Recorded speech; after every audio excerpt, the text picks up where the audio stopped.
അപ്രഖ്യാപിത load ഷെഡിംഗിൽ ആലപ്പുഴയിൽ youth കോൺഗ്രസിന്റെ പ്രതിഷേധം. ആലപ്പുഴ വൈദ്യുതി ഭവനിലേക്ക് മാർച്ച് നടത്തിക്കൊണ്ടായിരുന്നു പ്രവർത്തകരുടെ പ്രതിഷേധം. പരാതി പറയാൻ വിളിച്ചാൽ ഫോൺ എടുക്കാത്തതിൽ പ്രതിഷേധിച്ച KSEB ഉദ്യോഗസ്ഥർക്ക് യൂത്ത് കോൺഗ്രസ് പ്രവർത്തകർ ടെലിഫോൺ നൽകിക്കൊണ്ടാണ് പ്രതിഷേധം നടത്തിയത്. DCC general secretary Cyriac Jacob പ്രതിഷേധ പരിപാടിയുടെ ഉദ്ഘാടനം നിർവഹിച്ചു. പട്ടണത്തിലെയും കേരള ജനതയ്ക്ക് മൊത്തവും ഈ നേരിട്ടിരിക്കുന്ന ഏറ്റവും അതീവ ഗുരുതരമായ സ്ഥിതിവിശേഷത്തിലേക്ക് ശ്രദ്ധ ക്ഷണിച്ചുകൊണ്ട് ആലപ്പുഴ നിയോജക മണ്ഡലത്തിലെ ആലപ്പുഴ പട്ടണത്തിലെ യൂത്ത് കോൺഗ്രസ് സഹോദരന്മാർ നടത്തിയ ഈ പരിപാടിക്ക് ഞാൻ ഹൃദയപൂർവ്വമായ അഭിനന്ദനങ്ങളും ആശംസകളും അർപ്പിക്കുകയാണ്.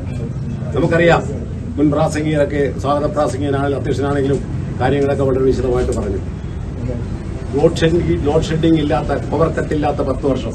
ഇതിൽ നടക്കുന്ന പ്രൈവറ്റ് ബസ്സിലും ട്രാൻസ്പോർട്ട് ബസ്സിലും വഴിയിലുള്ള എല്ലാ സ്ഥലത്തും എഴുതി വെച്ചിരിക്കുകയായിരുന്നു പവർ കട്ടില്ലാത്ത 10 വർഷം. ഈ ഒരു ഗവൺമെന്റ് അധികാരത്തിൽ നിന്ന് പോകാൻ തയ്യാറായി നിൽക്കുമ്പോൾ നമ്മൾ ആലോചിക്കണം, എത്ര കോടിക്കണക്കിന് രൂപയാണ് ഈ ഒന്നും ചെയ്യാത്ത ഗവൺമെന്റ് പവർ കട്ടില്ലാത്ത 10 വർഷമെന്ന് പറഞ്ഞ് എത്ര ബോർഡുകൾ ഈ ഹൈവേ സൈഡുകളിൽ സ്ഥാപിച്ചു.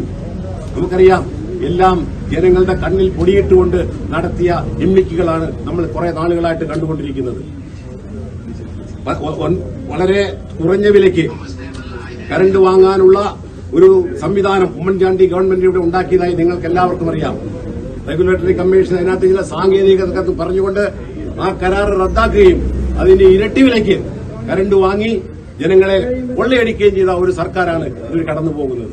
യൂത്ത് കോൺഗ്രസ് നിയോജക മണ്ഡലം പ്രസിഡന്റ് ഷാഹുൽ ജെ പുതിയ പറമ്പിൽ അധ്യക്ഷത വഹിച്ചു. മാർട്ടിൻ, ഷിജു താഹ, റിനു പൂട്ടോ, ആഷിഖ്, അനിൽനാഥ് തുടങ്ങിയവരും സംസാരിച്ചു. വൈദ്യുതി നിയന്ത്രണവുമായി ബന്ധപ്പെട്ട് നാട്ടുകാർ പരാതി പറയാൻ വിളിച്ചാൽ ഫോൺ എടുക്കാത്തതിൽ പ്രതിഷേധിച്ചാണ് യൂത്ത് കോൺഗ്രസ് പ്രവർത്തകർ KSEB ഉദ്യോഗസ്ഥർക്ക് ടെലിഫോൺ കൈമാറിക്കൊണ്ടുള്ള പ്രതിഷേധം സംഘടിപ്പിച്ചത്.